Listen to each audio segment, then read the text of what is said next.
بسم الله الرحمن الرحيم.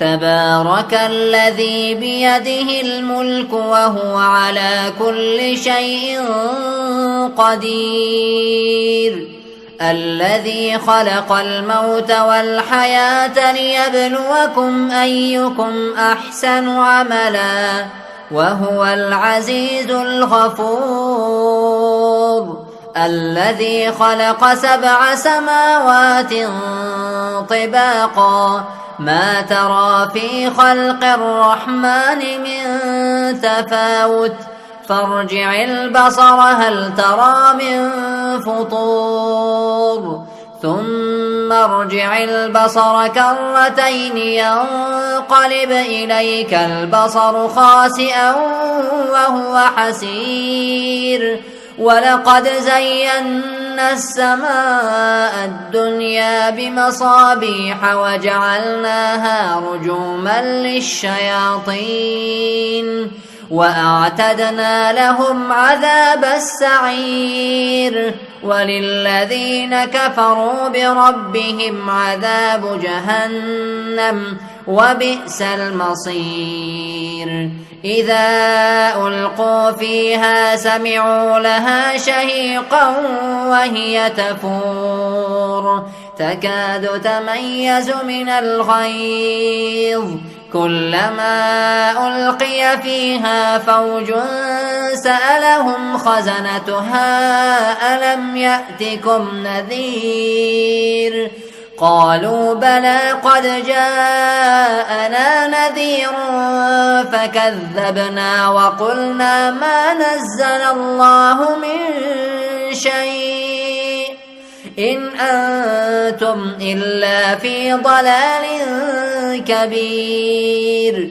وقالوا لو كنا نسمع أو نعقل ما كنا في أصحاب السعير، فاعترفوا بذنبهم فسحقا لأصحاب السعير. إن الذين يخشون ربهم بالغيب لهم مغفرة وأجر كبير. وأسروا قولكم أو اجهروا به إنه عليم بذات الصدور، ألا يعلم من خلق وهو اللطيف الخبير.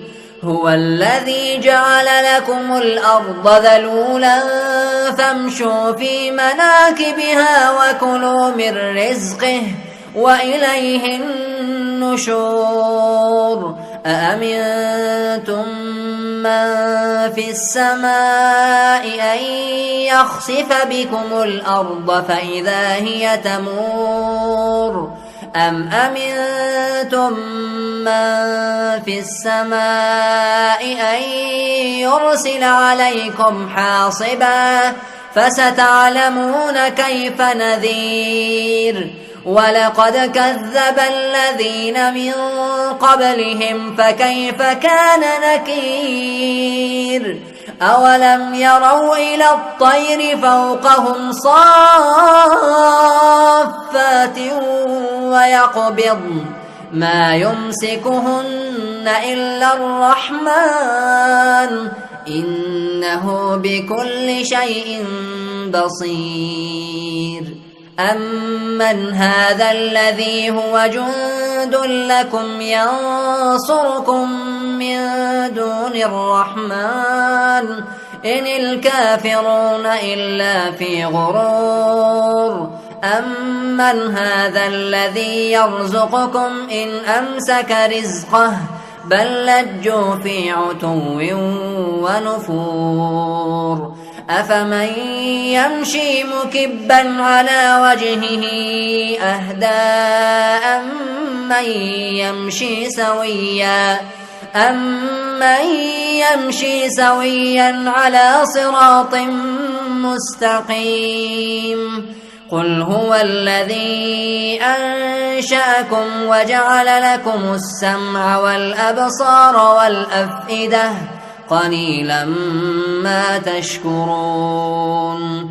قل هو الذي ذرأكم في الأرض وإليه تحشرون ويقولون متى هذا الوعد إن كنتم صادقين قل إنما العلم عند الله وإنما أنا نذير مبين فلما رأوه زلفة سيئت وجوه الذين كفروا وقيل هذا الذي كنتم به تدعون قل أرأيتم إن أهلكني الله ومن معي أو رحمنا فمن يجير الكافرين من عذاب أليم قل هو الرحمن آمنا به وعليه توكلنا فستعلمون من هو في ضلال مبين قل أرأيتم إن أصبح ماؤكم غورا فمن يأتيكم بماء